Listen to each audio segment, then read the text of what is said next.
Hello. इस video में मैं आपको समास के बारे में समझा रही हूँ। ठीक है, समास प्रकरण। समास है क्या? समास का अर्थ होता है संक्षेप। संक्षेप मतलब शॉर्ट, छोटा करना। समास हम कई पदों को मिला करके एक कर देते हैं तो उसे समास कहते हैं। संधि और समास में अंतर है कि संधि में क्या होता है कि दो वर्णों का संयोग होता है, लेकिन समास में दो पदों का संयोग होता है। ठीक है, संधि वर्णों का संयोग है,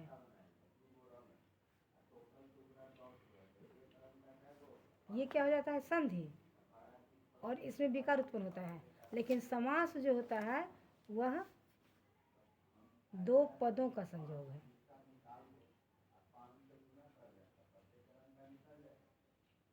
अगर पूछा जाए कि संधि और समास में क्या अंतर है, तो संधि आपका क्या है, दो वर्णों का संयोग है, और समास आपका दो पदों का संयोग। दो पद मतलब शब्द, शब्दों का संयोग है। तो समास समझ गया कि दो पदों को या दो से अधिक पदों को मिला करके जब हम एक पद कर देते हैं यानी शॉर्ट करते हैं तो उसको हम समास कहते हैं। इसीलिए डिफिनेशन है आपका कि समास का अर्थ है संक्षेपण, यानी दो या दो से अधिक पदों को के मेल को समास कहते हैं। अर्थात समास में क्या होता है, समास कई पदों का मेल होता है। आइए उदाहरण के तौर पे है राजपुत्र, यानी राज्ञस्य पुत्र, राजा का पुत्र। ठीक है, हिंदी में कहेंगे राजा का पुत्र। यहाँ हमने दिया है कि ये जो आपका शब्द है इसको हम कहते हैं समस्त पद, और इसको जो विग्रह किए हैं, समास का विग्रह किए हैं, इसको कहते हैं समास विग्रह, यानी तोड़ना, अलग करना। तो अलग करना, जो पहले जो लिखा था उसको कहते हैं पूर्व पद यानी प्रथम पद, और बाद का जो पद है उसे उत्तर पद कहते हैं। याद रखिएगा, उत्तर पद जो बाद का है वो उत्तर पद, और जो पहले है वो पूर्व पद यानी प्रथम पद। तो यहाँ कहा गया कि कई शब्दों के मेल, कई पदों के मेल से समास बनता है, यानी कि दो पद मिलकर के एक पद बन गया। इसके भेद जो है, समास के 6 भेद होते हैं: अव्ययी भाव, तत्पुरुष, द्वंद्व, बहुव्रीहि, कर्मधारय और दिग्गु।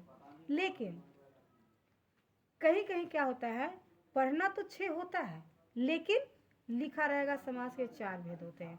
उसी तरह से जिस तरह से संज्ञा के लिखा रहेगा 3 भेद होते हैं, संज्ञा के 2 भेद होते हैं, काउंटेबल नॉन काउंटेबल। उसी तरह से समास के भी हैं कि समास के होते तो 6 हैं लेकिन 4 शो करता है और पढ़ना 6 पढ़ता है। हमने यहाँ अलग कर दिया है, सबको अलग कर दिया कि समास के 6 भेद होते हैं: अव्ययी भाव, तत्पुरुष, द्वंद्व, बहुव्रीहि, कर्मधारय और दिग्गु। हमने डिफर कर दिया, अलग अलग करके 6 को, क्योंकि पढ़ना आपको 6 भी है, 6 ही है। ऐसे बहुत सारे समास हैं, नए समास हैं जो समास में नहीं आते, वो एक्सेप्शंस में हैं, तो ये समास के भेद में नहीं आते हैं। लेकिन ये सब समास के भेद में मूल रूप में आते हैं। ठीक है, हमने यहाँ नोट में लिख दिया है कि कर्मधारय और दिग्गु को तत्पुरुष समास का भेद भी माना जाता है, इसीलिए कहीं कहीं समास के 4 भेद ही मिलते हैं। ठीक है, दैट इज क्लियर। अब इसमें हम अव्यय भाव का थोड़ा सा समझा दिए हुए हैं कि अव्यय भाव क्या कहता है। पूर्व दार्था प्रधानो अव्ययी भाव, अर्थात पूर्व प्रधान पद जो होता है इसमें क्या होता है, प्रधानता होती है। प्रधानता दो पद तो मिनिमम होगा, समास में 2 पद मिनिमम होगा, 2 या 2 से अधिक हो सकता है, लेकिन 2 पद का मिनिमम है। तो 2 पद में जो प्रथम पद है उसी की प्रधानता होती है। ठीक है, अव्ययी भाव का जो पूर्व पद होता है वही प्रधान होता है। अगर पूर्व पद को आप छाड़ देते हैं तो उसका कुछ अलग अर्थ हो जाता है, और तो आपको समझ में नहीं आएगा। फिर इसका क्या कहता है कि इसमें पूर्व पद जो होता है वो अव्यय होता है। अव्यय पद अर्थात उसका लिंग, वचन, ये सब में परिवर्तन नहीं होता है। अव्यय का माने मूल रूप उसका जो है हर जगह अपने ही रूप में रहता है, वो उसे अव्यय पद कहते हैं। दूसरा पद इसका जो है किसका, अव्यय भाव का। अव्यय भाव का दूसरा पद जो होता है वह संज्ञा पद होता है। प्रथम पद क्या होता है, अव्यय होता है। ठीक है, अव्यय यानी उपसर्ग के रूप में, और दूसरा पद जो है वो संज्ञा होता है, अर्थात पूरा पद अव्यय हो जाता है, और जब मिल जाता है तो पूरा पद ही अव्यय हो जाता है, यानी कहीं भी किसी के साथ उसका प्रयोग कर सकते हैं, उसका रूप परिवर्तन नहीं होता है। चलिए, प्रथम पद का फिर हमने देखा है परिवर्तन इसका थोड़ा सा है कि समस्त पद नपुंसक लिंग एक वचन में रहता है। प्रथम पद का अर्थ की प्रधानता, प्रथम पद का हमने यहाँ भी जिक्र किया है, यहाँ भी है लिखा हुआ पूर्व दार्था प्रधानो अव्ययी भाव। इसका मेन है कि पूर्व दार्था प्रधानो अव्ययी भावा, पूर्व पद की ही प्रधानता इसमें होती है। और भी इसके नियम है जो हम अगले वीडियो में बनाएंगे।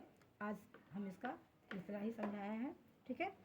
और कहीं कहीं है जो अव्यय भाव का और भी है। तो समस्त पद नपुंसक लिंग में एक वचन में रहता है। प्रथम पद का अर्थ ही प्रधानता होती है, प्रथम पद ही मूल रूप से वो शो करता है आपका प्रधान मतलब क्या, उसी का वैल्यू होता है, प्रथम पद का ही वैल्यू होता है। उत्तर पद यदि दीर्घ स्वरांत हो, दीर्घ स्वरांत, स्वर का अंत, स्वरांत मतलब स्वर का अंत, किसका, दीर्घ का, दीर्घ स्वर, दीर्घ मतलब आ दीर्घाई दीर्घाऊ री, ये सब जो है दीर्घ है, तो दीर्घ स्वरांत हो, दीर्घ स्वरांत रहता है। यदि उत्तर पद जो है दीर्घ स्वरांत रहता है तो उसे हर्ष स्वरांत में बदल देते हैं, हर्ष स्वरांत कर देते हैं। समझ में आया? तो फिर से इसको एक बार रिपीट कर देते हैं। समास का मतलब होता है संक्षेप, और ये दो या दो से अधिक पदों के मेल से बनता है, और इसके 6 भेद होते हैं। कहीं कहीं 4 का जिक्र होता है, लेकिन पढ़ना हमें 6 ही पड़ता है।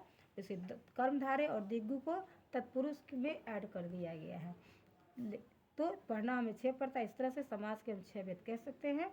और पहला अव्ययी भाव, जिसका प्रथम पद जो है वही प्रधान होता है, और इसका प्रथम पद क्या होता है, अव्यय होता है, और द्वितीय पद संज्ञा होता है, और अव्यय और संज्ञा मिल करके समस्त पद जो है वो भी आपका क्या हो जाता है, अव्यय हो जाता है, ठीक है।